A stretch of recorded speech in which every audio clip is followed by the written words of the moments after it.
All right, start with questions, guys. Patrick, seen Tyree Wilson used all over the line, especially inside. What was kind of the impetus behind that? And you know, Yeah, y'all do these words, man. Like y'all pull them out once every 2 weeks. Okay, okay. Um, really, I would say for Tyree, anytime you got flexibility up in the front, that's a positive. So like they can't get a beat on where you're lining up, who they're studying in terms of going into the game. And I think the thing for Tyree, because of his skill set in terms of one, his physical makeup, he has length. He's a strong player. He's strong. Can play with good leverage. It allows for us to move him around and maybe take advantage of his quickness, his length on certain guys. So that's always a positive. And like I've said before, I think it's always good with those young edge rushers. Again, not every case, but I think in a lot of cases I've been involved with, it's always good to move them down there early so they understand how to use their hands, and then it's just going to transfer to them being better players on the outside.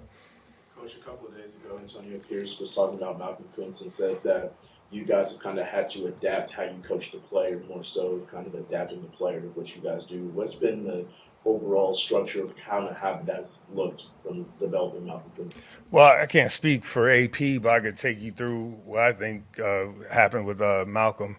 Malcolm, skilled player in terms of speed, quickness, the ability to bend, plays with his hands, and just the consistency of it showing up. And where did it start? It started in practice. I mean, you can ask everybody on defense to a man. I probably pointed out, me, myself, Robbie, Matt, we've pointed out how he's been practicing this whole year. And I would say, especially over the last 6 weeks, it's been impressive. I stopped watching the tape one time and just like for dramatic effect, I guess. And we had gone 20 plays. And I said, Malcolm's done everything exactly how we want him to do this whole practice. And I made sure the next day when we got with the players, I made sure I told them that. I said, that's why he's getting better. So again, how we adapt to it, again, it's our job to put them in the right spots and make sure we're getting, teaching them the right things. But I think just what Malcolm's done, again, I never want to give us too much credit. It's him making the decision, practice the right way, get better to improve, put in the necessary work. And it's just, that's what it comes down to in professional football. Guys making the decision to improve, and then me trying to stay out of the way and not mess him up. And I couldn't be more proud of that guy in terms of, I still remember the Zoom call I had with him when he was coming out of college, when he was at Buffalo. I liked him then. I like him now.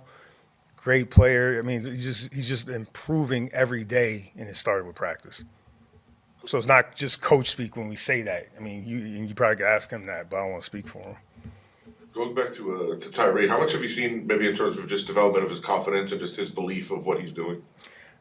Part of the confidence starts with, getting reps, I think, and just getting repetition. We talk about all the time, self-confidence over self-esteem. Self-esteem a lot of times is the talk. Self-confidence comes from the preparation you put in, the work you put in. So he's constantly getting better at practice. Again, I can't stress it enough, and I think it's so important, especially in this game, that practice becomes game reality. We all talk about that. You've heard that. And in practice, between periods, the time before practice when he's out there, he's putting in the work, and then they're seeing the results. And again, couldn't be more proud of him in terms of how he's improved. Coach, limiting yards after catch is important every week, but is it emphasized a little bit more when you're facing a team like Kansas City who leads the league in yards after catch? Absolutely. You got to talk about their strengths. So, as we get the stats or the analytics, whatever you want to call it, and you're looking at, okay, here, yards after catch. Okay, whoa, they're good at this. All right, tackling is important this week. I mean, it's always important, but I think when their strengths jump out to you, you got to point that out to the players. Like, okay, so because we go into the game, yes, we're trying to minimize the points. We're trying to win situational football, but we're trying to minimize their strengths. So if that's a strength, you got to point that out. And then more importantly for us as coaches, we got to tell them how we're going to do that. All right, we need to make sure the pursuit is good and we're running to the ball and we're gang tackling and we're limiting the explosives after they catch the ball. So you got to always point out their strengths, I think. Coach, I know you're just constantly watching films, watching different things. How many times did you watch the Jack Jones play, and did you think he had it in him?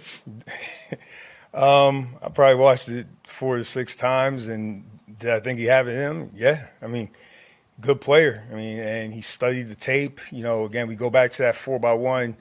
You know, that I'll let somebody else tell that story. But the 4x1, that's something that we've seen from that coordinator since his time at Dallas. You know, and they put Zeke out at one, or it was just different things. We've seen that play, and we've talked about that play, and I think he did a good job of reading it and trusting his instincts. But do I think he have it in him? Yes. I mean, he's an instinctual football player, and we try to encourage that as much as possible. Now, the one-handed catch that looked like kiss the rim, the Michael Jordan. That's what I saw. When I kept rewinding it made me think of how he caught it. It was like MJ on the kiss the rim dunk. I mean, I'm probably talking, I'm old, but like that's what it reminded me of. And I said that would be a real cool poster, just like the kiss the rim poster was pretty cool. That's what I meant. Just that had the hands like that. I thought he could do it. Anything else? When you guys have a whole team performance, I know you're focused on the defense, but when you have a whole team performance like you had, is it like to have all that extra time off? Would you prefer just like be back on the field, like get back out there and try to keep that going? This point of the season, time off to see your family during the holidays. I mean, AP gives it to us, we'll take it. And my babies, they appreciate it. So, got a few extra hugs, few extra kisses and stuff from the kiddos and the wife. So, I mean, I'm not going to complain about that. We'll get the work in. What is the preferred Christmas movie? I feel like you're just my preferred Christmas movie. Football. I love Christmas. Told you I'm not big into the holidays during football season. Christmas, I get down for Christmas now. My favorite, the one I watched the most this Christmas. It has like Regina King. Chris Brown's in it. Idris Elba. Lauren London. Yeah. So yeah, that's the. Sorry, whatever. That's the one I watched. That's the one I watched a ton. I watched that about 4 or 5 times. I watched the new Eddie Murphy one too. That was good. All right. That's good. All right, folks. We're up in the booth on Thursday. What was behind that decision, and what are the differences between being up there and over on the side?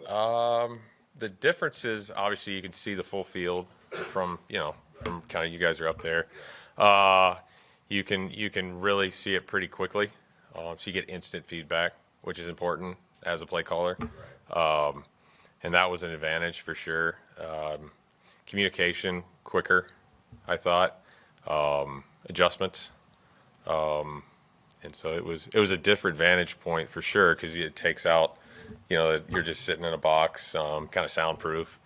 So it was definitely a definite change, and it was positive for us. Have you been up in the booth prior to it in your coaching career? Or? I have. Okay. Any preference or? No, I mean it's good to be a first-time play caller and get both opportunities to kind of as you grow, to kind of basically take both of them and kind of weigh my differences. So definitely, obviously, this actual opportunity worked out pretty well. Is it fair to say that maybe that contributed to some of the trick plays that you used, being able to see the field and kind of what was possibly going on defensively, or was that just? I'd say all of the above, maybe. Obviously, I'm always going to give the players the credit. I mean, they executed the plays, and they never looked back, and we didn't take our foot off the pedal. Well, there's been a couple instances for Jacoby to have opportunities to potentially throw the ball. Yeah. I guess how did you discover? I guess that's what you really liked, and you want to see kind of that happen. It's one of those things. Some of those things you kind of you work those plays. You have those plays, and then in practice you see some things. Actually, that one that him and Tate connected on, not in the end zone, but earlier, it's kind of you were hoping the corner bites up. On it and take and run by the guy. But in practice, the same thing happened. The corner stayed on top, and they were able to able to hook up on that. So it gives me the absolute most trust. I've used him before, and he's thrown the ball away when that look wasn't there. So, that's easy to call things like that when you have a guy like that you trust. Yeah, on that play, it looked like there was a different intention. But Yeah. they read it correctly. I mean, that's probably pretty good for Yeah. a wide receiver to hook up. Very special. as we were talking to Patrick about it too, but when you have that good of a game all around, everybody plays that well, everybody's clicking, everybody's excited. To have not only a Thursday game, but then a Monday after that is extra time off. Like, would you rather try to keep that momentum kind of going? No, I think you just, obviously there's a lot of positives. Reset and know, this is a really special opportunity that we have on Christmas Day and go out there and give us our best, but obviously, have a great prep, great practice, and let that follow through to the game. Statistically speaking, Aiden's best game this season was, against the Chargers, but also against the Chiefs when they were here.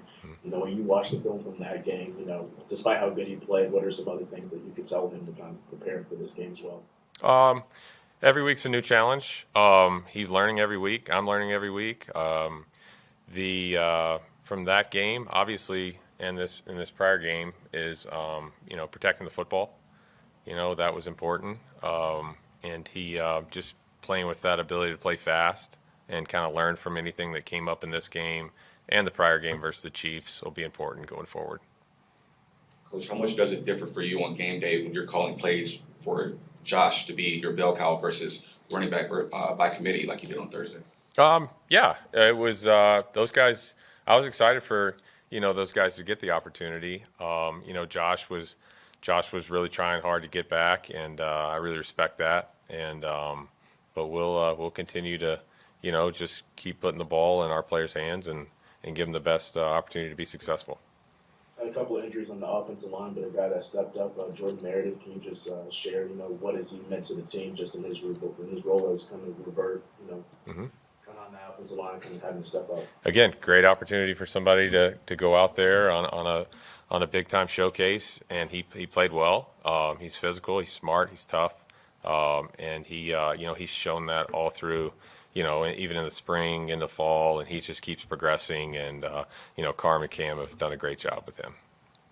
More and more like Michael and Trey are kind of being more involved in the offense. What's that process like for rookies to kind of climb that ladder to get to the kind of point that they're right now? Yeah, just really just having that success in practice, and then they have that.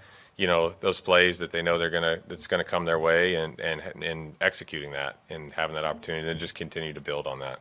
Those guys deserve those opportunities. That's good. All right. Thanks, Phil. All right, thanks, fellas.